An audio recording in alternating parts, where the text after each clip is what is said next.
30 kilo mendayung tuh gimana rasanya? Rasanya kayak duduk di atas apa ya? Ini bagian belakang saya itu semua kayak berasa habis dipaku gitu. Oke. Saya tempat duduknya nggak ada busannya, nggak ada spon yang nyaman gitu, semua di atas kayu, dayung dari kayu. Rasanya kayak dipukul orang lah. Semua badan itu.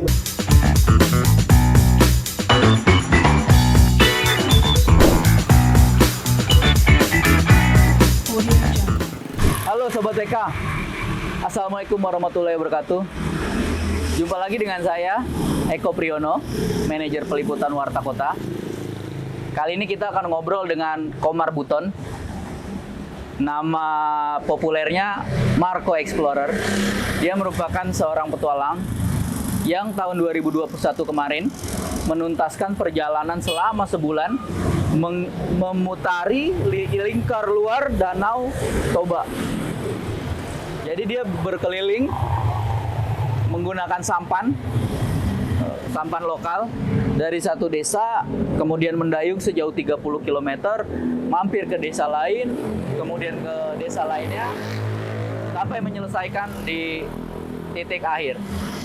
Apa yang mau dia cari? Apa target besarnya? Saksikan terus tayangan ini.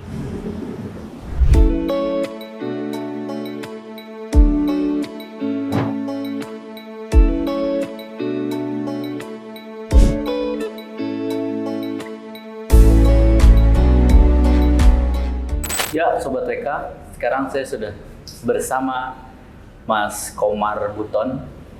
Kalau nama populernya di dunia explorer itu Marco ya, Pak? Marco Explorer.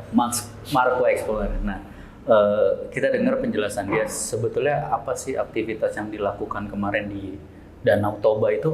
Apa Bang yang dilakukan di sana? Gitu? Karena Abang dikenal sebagai pendaki ya, kayaker ya, terus pemandu wisata, guide itu juga. Nah, sebetulnya Abang melakukan apa di Danau Toba kemarin?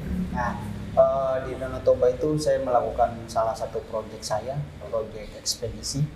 Saya beri nama ekspedisi Solo Tau Toba Nauli. Solo, Tau Toba Nauli. Tau Toba Nauli. Ya. Apa itu? Solo itu berarti Solo ya sendiri. Tau Toba Nauli berarti Danau Toba yang indah. Oke, itu bahasa lokal ya? Bahasa lokal. Okay. Kalau Solo itu adalah sampan tradisional masyarakat suku Batak Toba yang biasa digunakan untuk mancing ikan atau transportasi antar desa. Nah, di ekspedisi itu saya ingin mengangkat nilai-nilai luhur. Sebagaimana orang di Danau Toba sana membuat sampan itu kan tidak asal tebang kayu terus jadikan sampan. Tapi ada adat-adatnya, ada namanya mardoton ketika sampan itu sudah jadi, terus ada mengibang ketika mereka membuat sampan, terus sampan itu digotong untuk ditaruh ke danau. Oke. Itu saya ingin mengangkat itu agar kita generasi muda tidak melupakan apa yang dulu orang-orang tua kita ajarkan, bagaimana menghargai alam, melestarikan alam dengan hal-hal yang sederhana. Berapa lama perjalanannya dan menghabiskan biaya berapa? Dari mana aja duitnya? Ini yang berat. Awal saya rencanakan proyek ini, saya kan belum punya profil di bidang ekspedisi ya.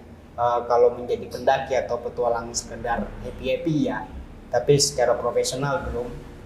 Saya sempat nabung, nyari sponsor kemana, hampir di Jakarta Pusat semua gedung saya kelilingi.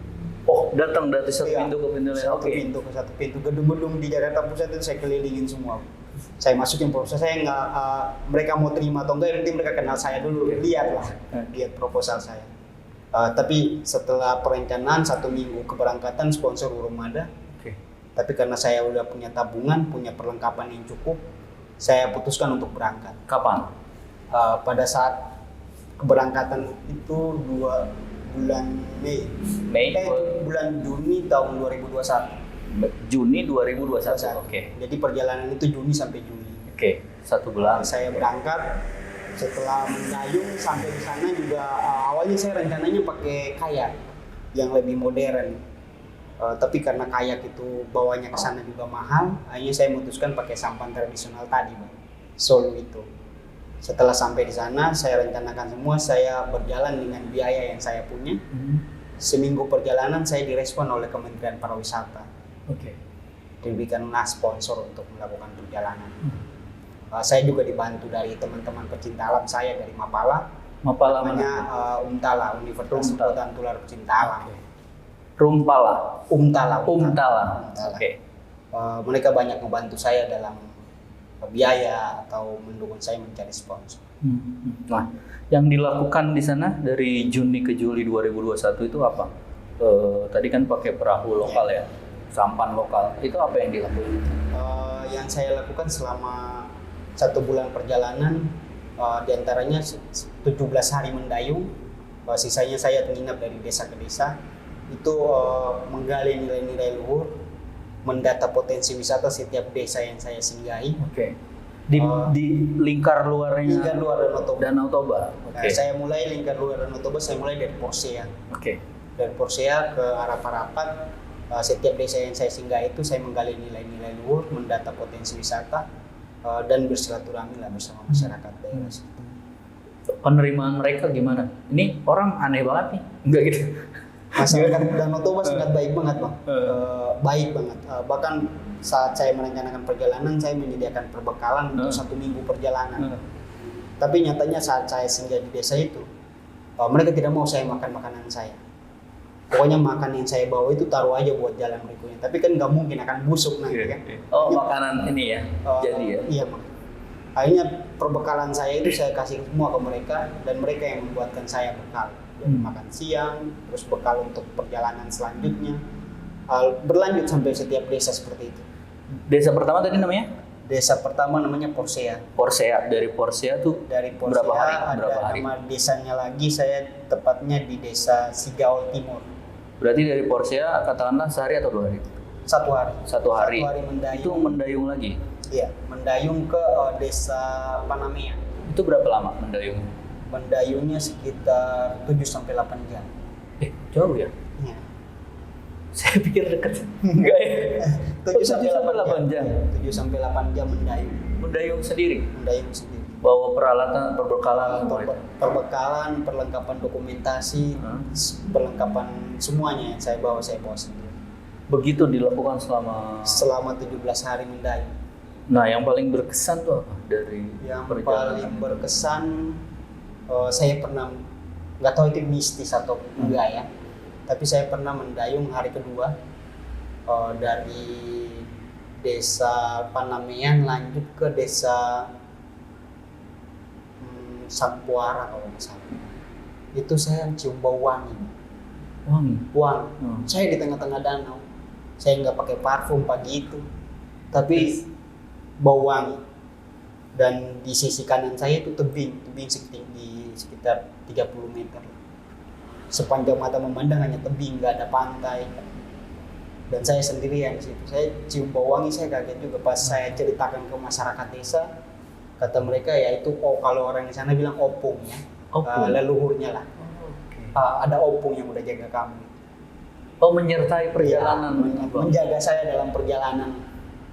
Saya langsung pede dong. Iya. 2 hari pertama saya takut banget, takut. Danau Toba kan terkenal banyak kecelakaan, banyak kapal yang tenggelam. Bahkan sebelum saya berangkat di Medan itu saya bertemu teman-teman dari Mapala USU, dari Mapala ITM Medan. Itu mereka bilang di sana seram, banyak ada cerita bahwa ada naga. Iya. Tapi ketika saya mencium bau wangi itu saya jadi pede. Saya bahkan berdoa semoga hal-hal mistis yang diceritakan di Danau Toba itu muncul ke depan saya, tapi dalam wujud yang baik. Nah, saya mau rekam biar tunjukkan ke masyarakat bahwa Danau Toba ini aman. Iya. Dengan segitu banyaknya cerita mistisnya tetap aman. Yang penting kita berhati-hati lah dan menghargai budaya sekitar. Saya rasa aman sih dalam perjalanan. Mungkin bisa diceritakan ya kondisi geografis di sana buat orang yang sudah pernah atau warga lokal mungkin tahu Danau Toba, tapi buat kita kebanyakan kan tidak punya gambaran. Mungkin bisa diceritain nggak sih Mas? Gambarannya itu dari Mas titik mulai terus perjalanannya itu apa sih yang dilihat tuh? Ya tadi tebing tadi atau hutan atau bagaimana? Geografisnya Danau Toba ini kan danau terbesar di Asia Tenggara ya. Gelombangnya juga kencang. Untuk vegetasinya di sekitaran danau itu variatif sih. Ada tebing, ada pasir, ada batu kerikil, bermacam-macam. Dan hewan-hewan juga ya di sana yang banyak dilihat, kebanyakan ikan biasa. Red devil. Ini salah satu ikan yang buat masyarakat Danau Toba resah juga. Bahkan mereka menyampaikan ke saya untuk menyampaikan ke pemerintah karena ikan red devil ini salah satu ikan yang sangat barbar mungkin ya. Ganas. Dia memakan ikan-ikan mujair, ikan mas atau ikan-ikan asli di sana. Itu sih yang paling menonjol dari Danau Toba ya. Sisanya mungkin pemandangan pegunungan karena dia dikelilingin bukit barisan kan. Yeah. Jadi itu yang menambah keindahan. Mas jalan di agak ke tengah atau bagaimana? Dekat sisi saya garis paling dekat dari sisi tebing atau sisi pantai danau itu sekitar 10-15 meter, paling jauh bisa sampai 300 meter. Berarti menyisir gini aja? Iya. Kadang saya sampai 300 meter jaraknya agar menikmati ombak danau juga. Yang dijadiin patokan apa? Ini aja? Sisi danau. Sisi danau ya? Nggak mungkin agak ke tengah gitu karena akan melenceng ya? Akan berpotensi lewatin desa gini ya? Nah itu Mas sudah riset dulu sebelum ke sana? Iya, udah riset. Udah memetakan jalur-jalur yang harus saya lewati. Memang cuma ada 17 desa? Oh banyak, kalau desanya banyak. Nah, tapi kenapa memilih 17? Kenapa 17 desa? Karena saya sesuaikan sama jarak. Saya mendayung per hari itu 30 km. Jadi saya sesuaikan 30 meter ketemu desa apa ya itu desa yang akan saya 30 meter, 30 kilo. 30 kilo. Sorry. Berarti ada desa yang terlewati gitu ya? Ada banyak sekali desa yang saya lewati. Kenapa 30? Kenapa 30 itu idealnya itu sih kemampuannya. Kalau terlalu pendek juga mungkin waktunya akan lebih panjang, makan biaya juga Bang. Makanya saya rencanakan 30 kilo per hari, ya pas sih 17 hari mendayung. Kadang ada juga sih yang 12 kilo, nggak full semua 30 kilo. 30 kilo mendayung tuh gimana rasanya? Rasanya kayak duduk di atas apa ya? Ini bagian belakang saya itu semua kayak berasa habis dipaku gitu. Oke. Saya tempat duduknya nggak ada busannya, nggak ada spon yang nyaman gitu, semua di atas kayu, dayung dari kayu. Rasanya kayak dipukul orang lah. Semua badan itu berasa kayak dipukul orang, pegal semua, sakit banget. Dan Solo ini nggak segampang kayak yang biasa saya naiki. Oke. Kayak ini sangat seimbang, tapi Solo ini sangat tidak stabil. Jadi kita butuh ekstra maksimal untuk mengontrol itu. Oke, iya. Pernah ketemu dihantam gelombang ya? Pernah. Saya pernah dihantam gelombang itu kalau di masyarakat Danau Toba taunya di Tau Silalai. Oke. Itu anginnya sangat kencang, ombak. Saya waktu itu sekitar jam 4 sore mendayung sendirian, tiba-tiba angin datang kencang. Saya jaraknya sekitar 200-an meter dari tepi pantai. Saya dihajar ombak, sampahnya kebalik. Bahkan kebalik. Sempat kebalik? Kebalik. Barang-barang saya hancur semua, tapi saya nggak sempat dokumentasiin karena nggak sempat ngerekamnya. Momennya sangat tepat. Sampai dengan tongsis kamera saya di depan saya itu patah semua. Hanya saya berenang, tarik perahu saya ke pinggir baru saya bersih. Dirapikan lagi baru naik lagi dayung. Iya, ada juga ya ini ya. Ada satu momen saya mendayung sore hari, hujan. Saya udah hampir 2 minggu mendayung, 1 minggu mendayung tidak ketemu hujan. Ketika ketemu saya senang. Hujan turun lah, tapi ketika beberapa menit mendayung itu dinginnya bukan main. Saya sampai tidak bisa melepas tangan dari dayung. Oke. Itu momen-momen yang secara tentu menantang banget buat saya. Iya. Tapi semua perjalanan mayoritas berarti siang ya? Siang. Mendayung itu? Saya pernah mendayung malam hari. Waktu itu dari Bakara ke salah satu pulau di Danau Toba. Danau Toba kan cuma ada satu pulau aja, Bang. Namanya Pulau Sibandang. Kalau Samosir itu bukan pulau sebenarnya. Saya mendayung dari Bakara itu sengaja mau dayung malam, Bang. Sampai di Tanjung Bakara, saya duduk menikmati matahari terbenam. Baru malamnya saya dayung sampai di Pulau Sibandang itu sekitar jam 11 malam. Itu panduannya apa?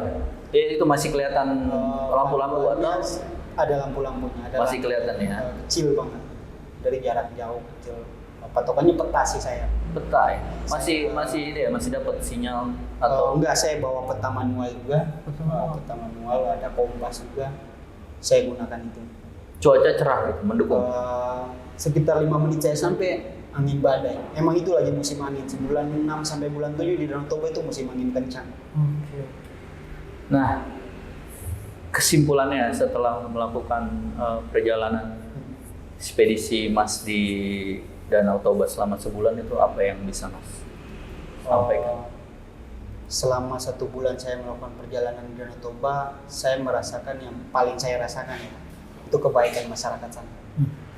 Orang Batak dikenal dengan orangnya yang galak, suaranya yang keras. Tapi ketika kita bertemu, saya tidak kenal sama sekali sama mereka, tidak punya sangkutan keluarga. Tapi mereka bisa menyambut saya seperti anak seorang raja. Mereka sangat baik. Itu yang paling saya sangat berkesan lah buat saya. Karena ini kan yang paling penting ya Bang, ketika Danau Toba ini mau dijadikan super prioritas pariwisata, ya minimal masyarakatnya bisa menerima pariwisata dengan baik kan. Tamu yang datang bisa mereka layani dengan baik, itu akan mendongkrak pariwisata di sana. Saya rasa itu yang paling penting Bang, selama perjalanan dari hal-hal yang lain. Kebaikan masyarakat sana. Kebaikan warga. Oke, demikian Sobat WK obrolan dan Mas Marco atau Komar Buton mengenai ekspedisinya ke Danau Toba ya. Danau Toba. Mendayung sampan lokal sendirian dan sangat berkesan penerimaan warga lokal yang ternyata mereka baik hati dan sangat membantu selama perjalanan. Semoga bermanfaat diskusi ini. Sampai jumpa pada narasumber berikutnya. Assalamualaikum warahmatullahi wabarakatuh. Jangan lupa subscribe ya.